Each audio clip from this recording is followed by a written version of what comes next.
सभी बंधुओं को नमस्कार। मैं बिहार से हूँ, मेरा नाम जितेंद्र कुमार है।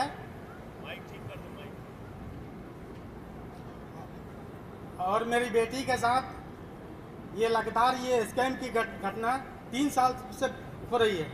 जब मेरी बेटी को 20 में एग्ज़ाम दी थी, उस टाइम में उसको 300 समथिंग नंबर आया था। तो हमने सोचा कि अगले नेक्स्ट ईयर इसको अच्छा नंबर आएगा, हम इसको मेडिकल में या कहीं और भेज सकते हैं।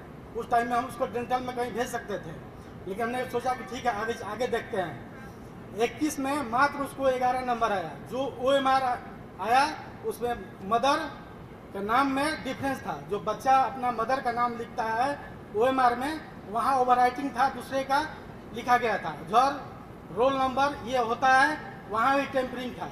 और जितना क्वेश्चन उसने अटेम्प्ट किया था वो भी उस पर नहीं था, और मात्र 11 नंबर आया। सेम चीज़ ही घटना बिहार में हमारा सेंटर था बेटी का, गया में, वहाँ हुआ। तो हमने सोचा कि बिहार में ऐसे ऐसे लोग हैं जो ये काम करते रहते हैं। नेक्स्ट ईयर हमने अपना सेंटर वेस्ट बंगाल ऑफर किया, और वेस्ट बंगाल में हमने जब दिया तो फिर मेरे साथ यही घटना हुई।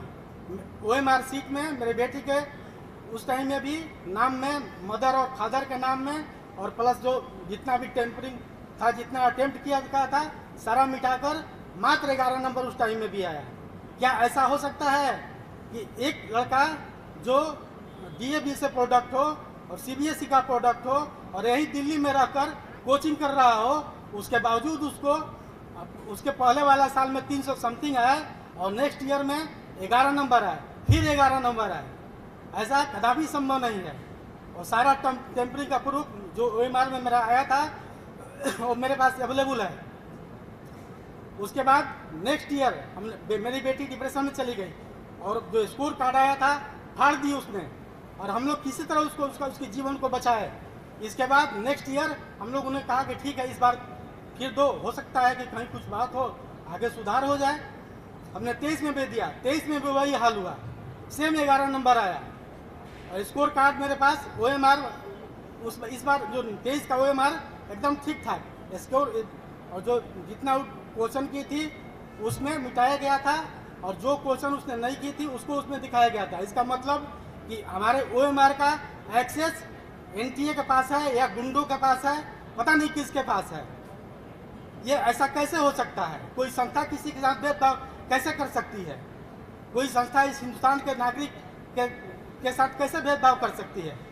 ऐसा कैसे हो रहा है? और मेरा इतना ही कहना है, मैं सारे मेरे पास डॉक्यूमेंट है, मैं सर को दूंगा, और मैं चाहूँगा कि आगे इस देश के बच्चों को भविष्य के लिए पहले जो OMR है वो उसी टाइम में जब एग्ज़ाम बच्चा दे रहा है OMR की कॉपी छात्रों को दी जाए। स्पेशल जो वहाँ वीक्षक होते हैं वहाँ साइन करें। और ऐसा नहीं कि ये संभव नहीं है, एकदम संभव है। बहुत सारे CHS के एग्ज़ाम में जो स्कूल का एग्ज़ाम होता है वहाँ कंपटीशन, वहाँ भी लाखों बच्चे शामिल होते हैं, वहाँ उनको OMR की कॉपी दी जाती है।